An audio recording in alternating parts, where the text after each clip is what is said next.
Students అటు పక్క పోలీసులు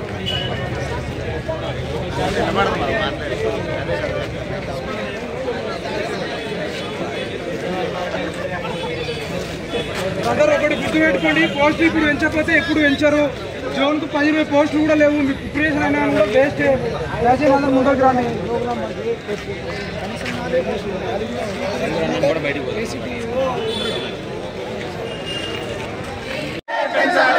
పోస్ట్ పంచాలి గ్రూప్ 2 వెంటనే. పోస్ట్ పంచాలి గ్రూప్ 2 వెంటనే.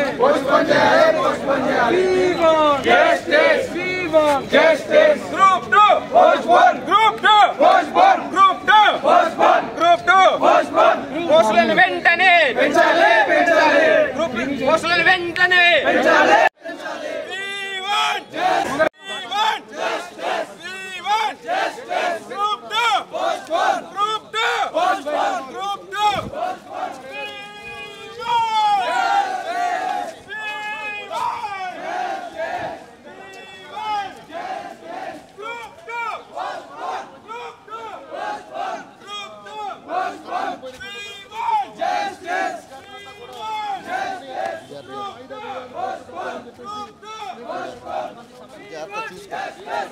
విద్యార్థులకు సంబంధించి ఏదైతే మార్నింగ్ ఏదైతే సెక్రటరేట్ ముట్టడికి సంబంధించి పోలీసులు ప్రతి ఒక్కరిని కూడా ప్రొటెక్ట్ చేసిన పరిస్థితి. ఇప్పుడు ఏదైతే చిక్కట్పల్లి సెంట్రల్ లైబ్రరీ దగ్గర చిక్కట్పల్లి సెంట్రల్ లైబ్రరీ దగ్గర కూడా ఇక్కడ భారీగా అయితే మోహరించి ఇక్కడైతే నిరసన తెలిపే పరిస్థితి అయితే చేస్తున్నారు. ర్యాలీగా వెళ్ళి నిరసన తెలిపే పరిస్థితి అయితే చేస్తున్నారు.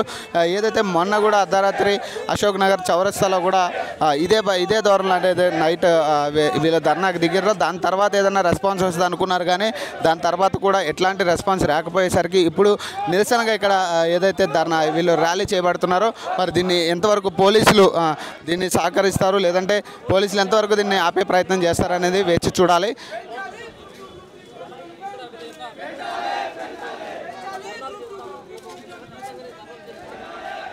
ఏదైతే వీళ్ళు అంటే ఏదైతే డిఎస్సికి సంబంధించి కానీ గ్రూప్ 2కి సంబంధించి కానీ గ్రూప్ 3కి సంబంధించి కానీ పోస్టులు పెంచాలని కానీ లేదంటే డేట్స్ మార్చాలని ఏదైతే వీళ్ళు డిమాండ్స్ చేస్తున్నారో ఇప్పటికీ కూడా ప్రభుత్వం నుంచి ఎలాంటి స్పందన లేని పరిస్థితి చూద్దాం. అంటే ఇప్పటి నుంచైనా కూడా అంటే ఏదైతే వీళ్ళు ఏమంటున్నారంటే గ్రూప్ 2 గ్రూప్ 3కి సంబంధించి ఏదైతే మాకు సేమ్ సిలబస్ కాబట్టి అవి 1 డే గ్యాప్లో పెట్టినా కూడా మీకు ఈజీగా ప్రిపేర్ అవ్వడానికి ఉంటుంది.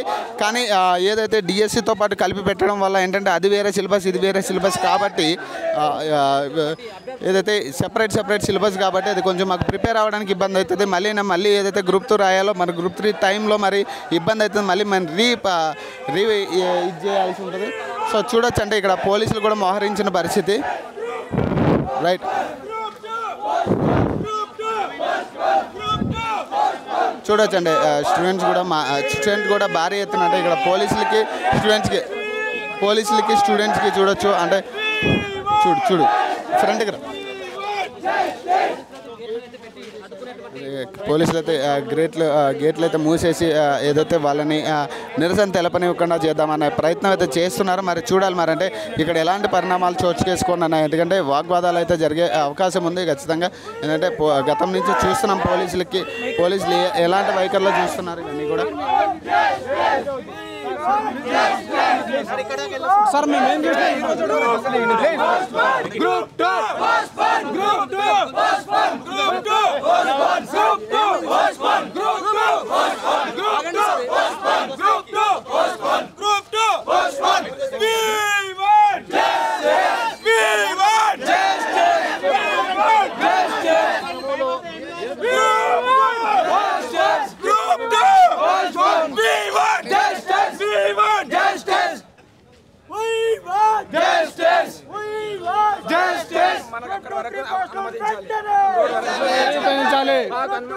సార్ మేము ఎవరికి ఎలాంటి డిస్టర్బెన్స్ చేయము. శాంతియుతంగా ఈడి వరకు వెళ్ళి చౌరస్తా వరకు వెళ్ళి మళ్ళీ బయటకు వస్తాం.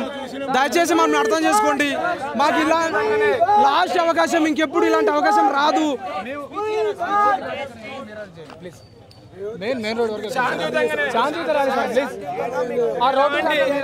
సార్ ప్లీజ్ మీకు సహకరిస్తాం సార్ మేము శాంతియుతంగా. సార్ నిరుద్యోగులం మీరు సార్ నిరుద్యోగులం సార్ ప్లీజ్ నిరుద్యోగులు సార్ మా బాధ అర్థం చేసుకోండి సార్. ఎవరు చెప్పుకోవాలి మేము ప్రజాపాలన సార్ మేము తెచ్చుకున్నది సార్. ప్లీజ్ నిరుద్యోగుల బాధ అర్థం చేసుకుంటే ఒకసారి. గత 20 రోజుల నుంచి కలవండి, మంత్రి లేడు, కలవండి, ఎమ్మెల్యే లేడు, ఎవరు కలిసి స్పష్టత రావట్లేదు సార్ మాకు. Sir please sir, please sir, మీరు కూడా ఒకప్పుడు మాలాంటి నిరుద్యోగే సార్. ప్లీజ్ మీరు కూడా ఒకప్పుడు మాలాంటి నిరుద్యోగే. ప్లీజ్ మా బాధను అర్థం చేసుకోండి. ప్లీజ్ మీరు వితౌట్ ప్రాపర్ గా పర్మిషన్ తీసుకొని ఒక ప్లేస్ లో ఉన్నట్టు చేసుకుంటే యాక్సెప్ట్ చేయం. పెంచాలి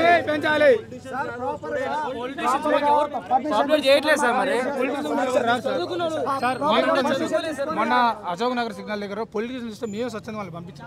ఇది కేవలం నిరుద్యోగ సమస్య, నిరుద్యోగుల బాధ ప్రభుత్వం తెలవాలని చెప్పేసి కేవలం మేమే వచ్చినాం సార్. బయటికి ఎవరు రాలేదు, వేరే పార్టీ వాళ్ళని కూడా మేమే తరిమి కొట్టినాం. మీరు అవసరం లేదు రాబాయి, మీరు వస్తే మళ్ళీ మా నిరుద్యోగ సమస్య నీరుగారిపోతుందని చెప్పి మీరు కూడా చూసి సార్ నిన్న sir. Please main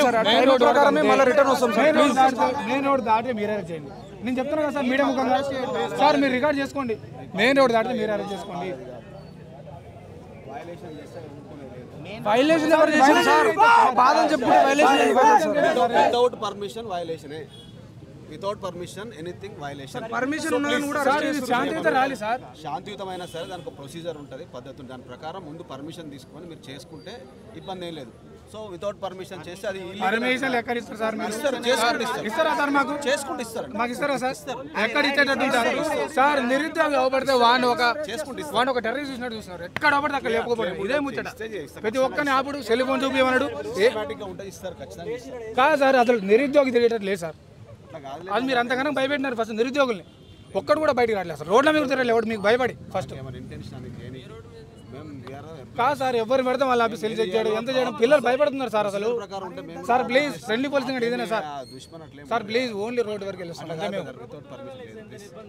sir. Friendly policing please please అర్థం చేసుకోండి సార్. మెయిన్ రోడ్ వరకే అంతే. మేము ఎక్కడికి వెళ్దాం సార్. వెళ్తే మీరు అరెస్ట్ చేయండి, మీకు అవ్వట్లేదు కదా సార్. ఒకటి ఇక్కడ ఏ రాజనాయకుడు కూడా లేడు. మీరు మేము పెద్ద ఇది చేస్తున్నారు లేరు. డిస్కషన్ అంతా స్టూడెంట్సే సార్.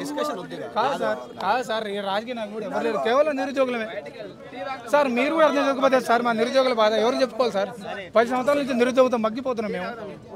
ఎవడు వచ్చినా వాడు సొంత ప్రయోజనాలు చూసుకొని వాడు పోవడం కానీ మా నిరుద్యోగం నుంచి ఏమైనా పట్టించుకుంటున్నారు సార్? ఎవరన్నా ఒక క్లారిటీ ఉండదు, ఏముండదు. మాకు స్పష్టత అయిపోతుంది సార్.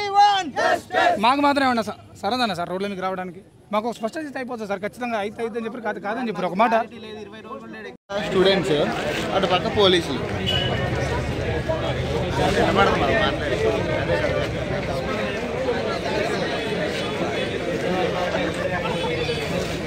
బ్రదర్ ఒకటి గుర్తుపెట్టుకోండి, పోస్టులు ఇప్పుడు పెంచకపోతే ఎప్పుడు పెంచారు.